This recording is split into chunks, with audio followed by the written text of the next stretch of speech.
Hello, welcome to April Community Health Corner.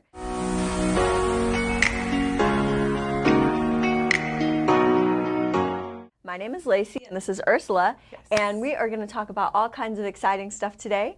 Not only is it the month of Easter, as you can tell. See, we've got Leroy the llama, and we've got our slew of bunnies and some little critters hanging out with us today. We've got Lily, who's napping, and Jojo, who's sleeping off last month. As you can tell, he still is wearing his St. Patty's Day stuff. Yeah, he's a good boy.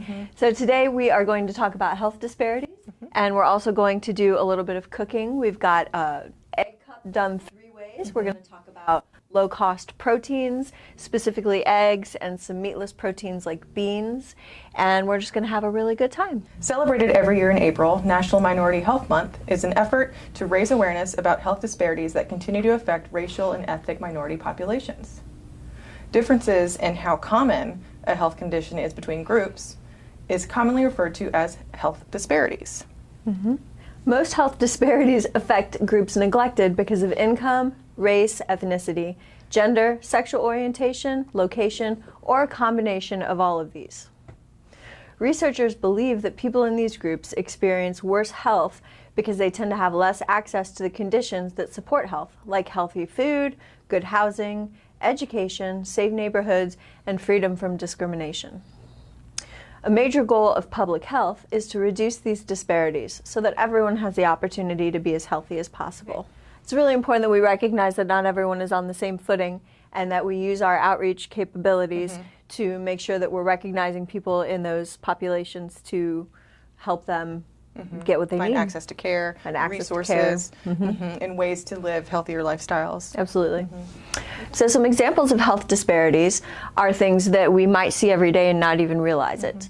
A big one is that low-income and minority communities are a lot less likely to have access to grocery stores that have a wide variety of fresh produce. So if you look around in some of the poorer neighborhoods, you're a lot more likely to see just a little corner store. Those corner stores might have a basket of old, sad bananas, but that's really it. They don't often have big, nice Kroger's or Publix stores in certain neighborhoods. Where it gets replenished weekly. Absolutely, or even daily. Yeah, or even daily, and it might be hard to even get to a grocery store with transportation, or not even having access to a reliable vehicle, or even public transportation. Yeah, and even there are food deserts in the middle of downtown areas, so it's really important to always remember that not everyone has access to the same produce, the same food, and they might not even have access to transportation to get there. That's right. Yeah. And one thing about living a healthy lifestyle is having access to fresh fruits, vegetables, and foods that are, better for you, so you can really live that healthy lifestyle. So in these communities where there's not a lot of access to grocery stores and fresh, healthier foods, you will often also see in their place lots of fast food. Fast food is usually affordable. It's convenient. Unfortunately, it's not very healthy.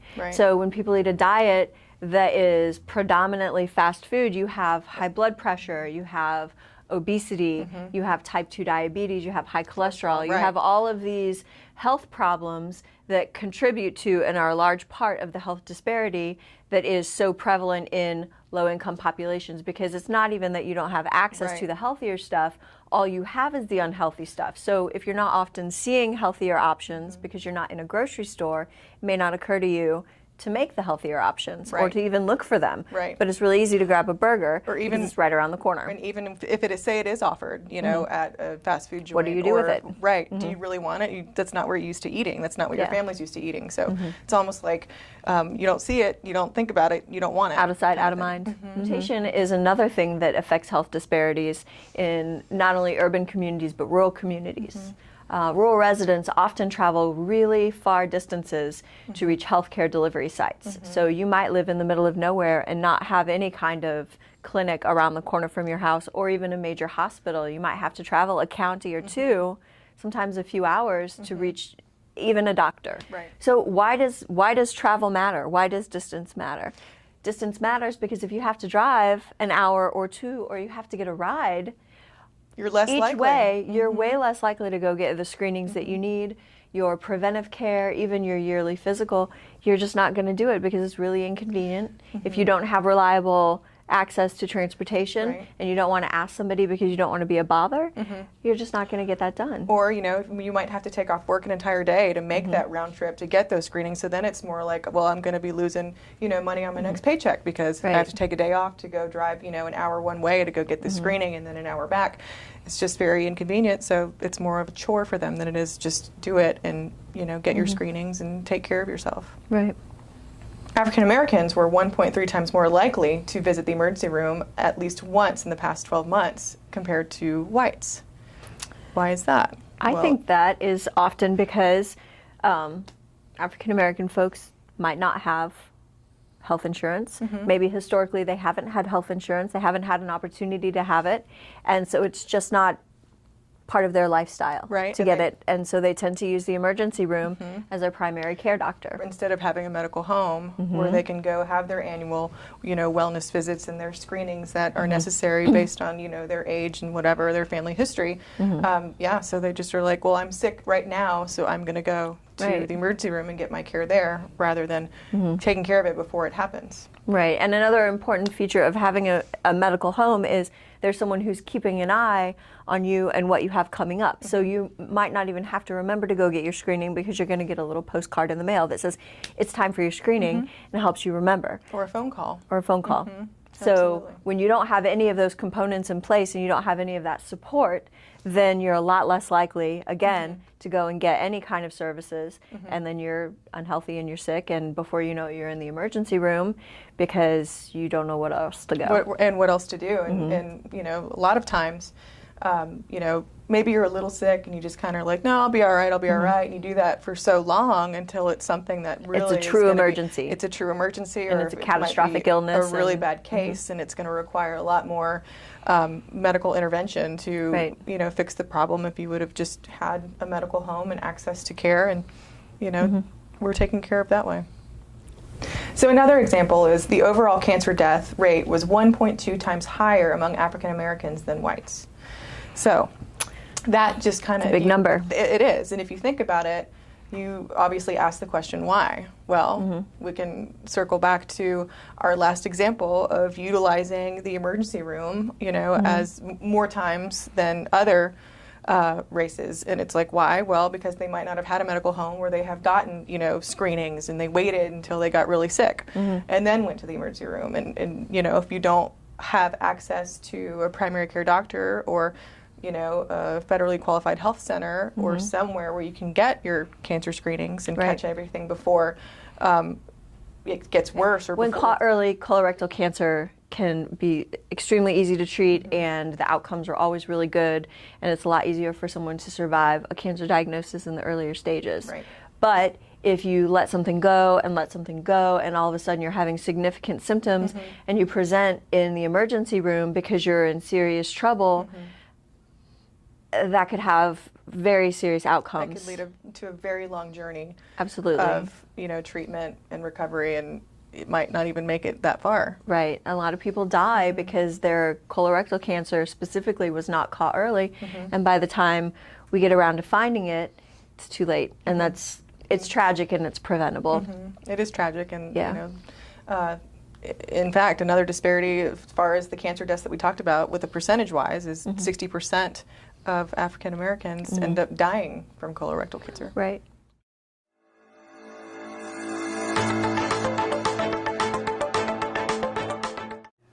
So today we're talking about high quality, affordable proteins. They come from both the animal and the plant world. Animal proteins include meat, such as beef or pork, poultry, seafood, and eggs, of course, cheeses as well. And from the plant-based protein groups, we have beans, peas, soy products, nuts, and seeds. So these are all great protein sources. Everyone needs protein. Unfortunately, Americans eat more protein than they need. Most people over the age of 9 should eat only about 5 to 7 ounces of protein per day. The palm of your hand is a great way to measure the amount of protein that you're getting. The palm of your hand is roughly 3 ounces of meat. So when you're purchasing protein at the store, you want to make sure that you're purchasing a lean protein. So these include lean or low-fat cuts of meat like a round or sirloin if you're looking at beef, Pork is lean as well. Finally, ground beef that is at least 90% lean is a great option for you. When you're getting poultry or if you're buying a steak, you always want to routinely trim the meat as much as possible. And if you're cooking ground beef, you want to drain the fat off. If you're making chicken to do like a roasted chicken or a baked chicken or grilled chicken, you want to trim off as much of the skin or all of the skin as you can. And you also want to make sure to incorporate some seafood into your diet. So trying seafood twice a week is a great place to start. Most of the seafood options are naturally very lean and also still high in protein. Also, varieties like salmon include beneficial fatty acids, and these can reduce the risk of heart disease. Frozen seafood is routinely on sale at the grocery store, and it's super easy to cook with. It's easy to bake. You can put it into stir fries, and it's really, really versatile. Finally, don't forget the plant protein foods. So nut butters are a great way to add some protein to your breakfast in the morning, or a peanut butter and jelly sandwich is fantastic. You always want to choose unsalted nuts and pay attention to the portion sizes to keep your portions in control. Plant proteins are also naturally low in fat and high in fiber, so it's definitely a healthier option as you're looking to maybe trade out some meat meals for meatless meals. Budget-friendly proteins. Protein is likely one of the biggest strains on your wallet when it comes to food shopping. If you have freezer space, buy more pricier meat in bulk when it is deeply discounted. Try replacing half of the ground meat in tacos with your favorite beans, such as black beans or kidney beans. Canned beans are faster to prepare than dried beans. You simply drain them and rinse them to reduce the sodium. Also make sure to buy lower sodium or no salt added beans. Dried beans do require soaking and cooking, but they are a blank canvas and very easy to work with. Consider canned tuna or salmon. Both of these work in a variety of casseroles, patties, and pasta dishes. Of course, everyone likes tuna salad. You can also make a salmon salad. Eggs are one of the most affordable sources of high-quality protein. Eggs round out at about 10 cents per egg, with 6 grams of protein, 13 essential vitamins and minerals, and only about 70 calories per egg. Eggs are plentiful year-round, and they're so versatile. You can scramble them, hard-boil them, fry them, use them as a binder in something like a quiche or a frittata. You can also, of course, make egg salad. Try topping a salad with a hard-boiled egg for an added protein punch.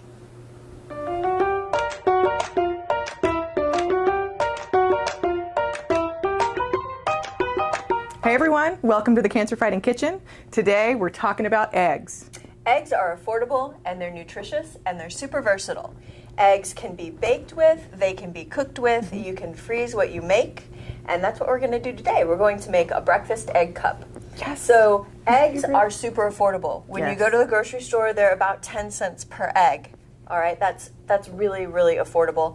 And we're going to bake with them today. We're going to make some breakfast cups. Yeah. But before we get started on our recipes, we're going to talk about ways to add flavor without adding extra salt. Yeah. Okay? The first, my favorite, garlic powder. Not garlic salt, garlic powder. You get the flavor, but not the salt. And you can use this in soups, in stews. I add it to just scrambled eggs, pretty much anything. Good old-fashioned black pepper. You can buy the whole peppercorns and grind it yourself, or you can buy ground pepper already. You can also use white pepper if you'd like. It's a little spicier. I like it for soups and things that I don't want the black flecks in, especially if you have kids that are picky and they don't like bugs in their food. You just sneak some white pepper in there for the flavor. Sriracha, everyone's favorite hot sauce. Good old hot sauce, yep. And then one of the seasoning blends. Okay, so this is the Lowry's. You can also use a Mrs. Dash. These have no salt in them, but again, it's really important to read the label when you're looking at them at the grocery store. So this label Let's have a look-see. is spices, including black pepper, paprika, red bell pepper, and just a smidge of sugar. Perfect. So no salt, tons of flavor. So we're going to get started. We've already beaten the eggs. We put them into just a pouring container with a spout, so it's really easy to put them into the tins. And we're going to spray them with PAM. You can use any kind of cooking spray that you'd like. This is great because it doesn't have any cholesterol or sodium or calories, so it's just something to keep the egg cup from sticking. Right. Okay. So we're going to spray these. I use this a lot at home. And I love egg cups because they're so easy, not only to make, but easy to store and then just grab and go. Absolutely, and you nuke them for just like 10 or 15 seconds. Now, each one of these has about, what does it say, 82 calories per egg cup. So you can have one for a little snack, you can have 2 or 3, just make sure you're doing the math so that you know what your calories are for your meal. Okay. Yep. So first we're going to add to each of these cups just a little bit of diced onion. Okay. So in the bowl or the pitcher, you just have the eggs. Just the eggs and a little bit of pepper. Okay. So this is how you build your little egg cups. Absolutely, yeah. And you want to, you know, really make it easy on yourself because we're not trying to get super fancy here. We just want to have a quick breakfast that's easy to make and run out the door. Yep. Ooh. All right.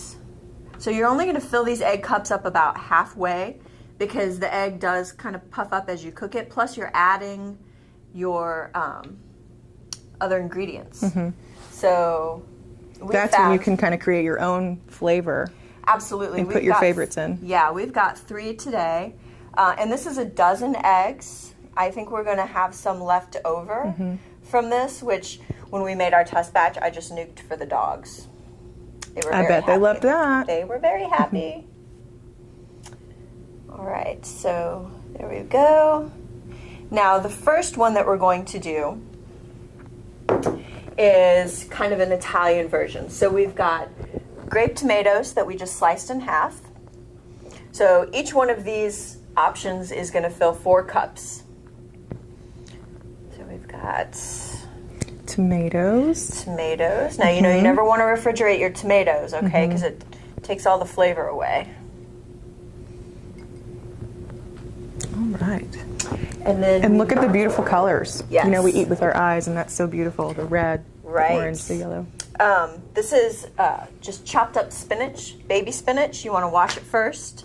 A lot of pre-bagged spinach comes washed. So again, if you're looking for time savers, that's an option. Perfect. And then we've got some whole milk shredded mozzarella. I looked at the low-fat mozzarella, and there was only about a 10-calorie difference per serving, so we went with the whole milk. Give it a little Make more it nice flavor. and cheesy, too. And you're not really using a lot of cheese. So if you were using a bunch, we would definitely talk about the low-fat options, but you're really just putting a little bit on there. So we've got that one done. Yum. Yes.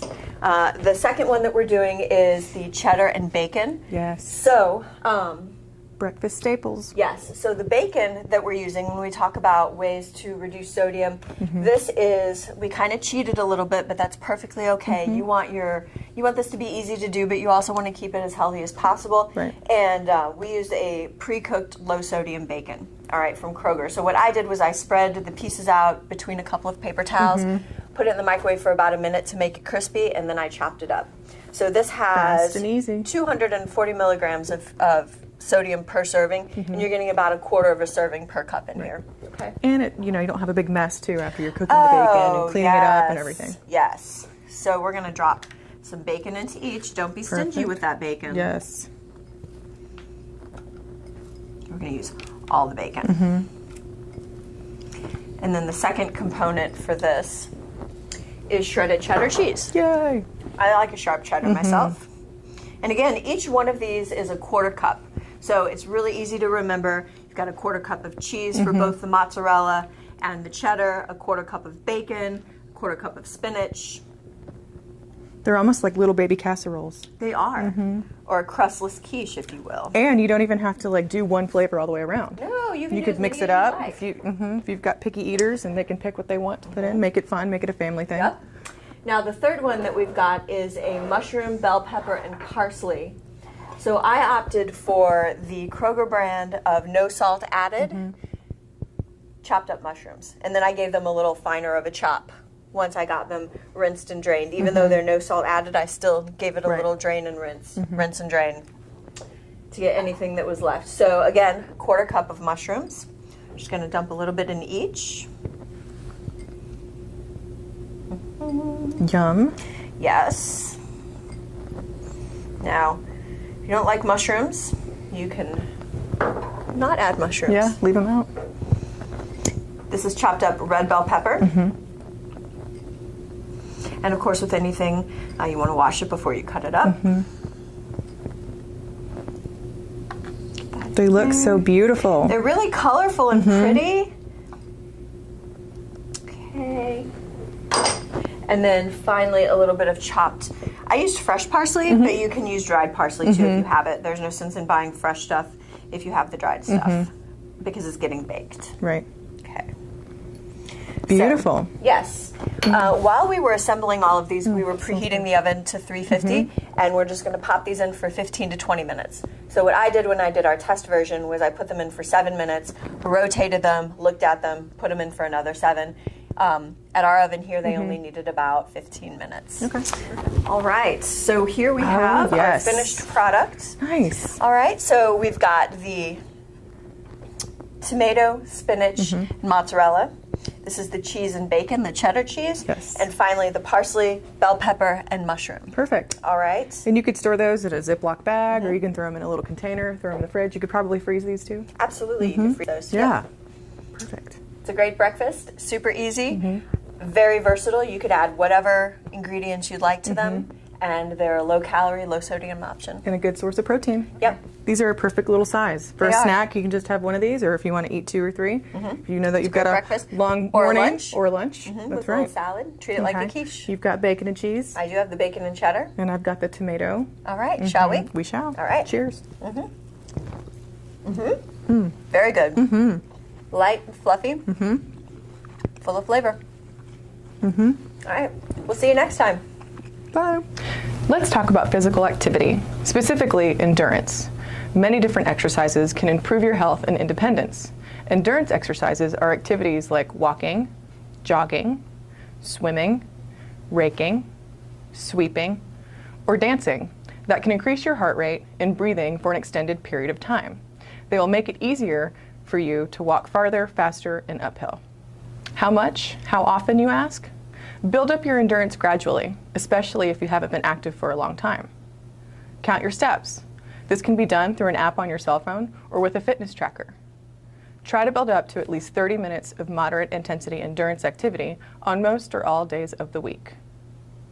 And here are some examples of an endurance exercise.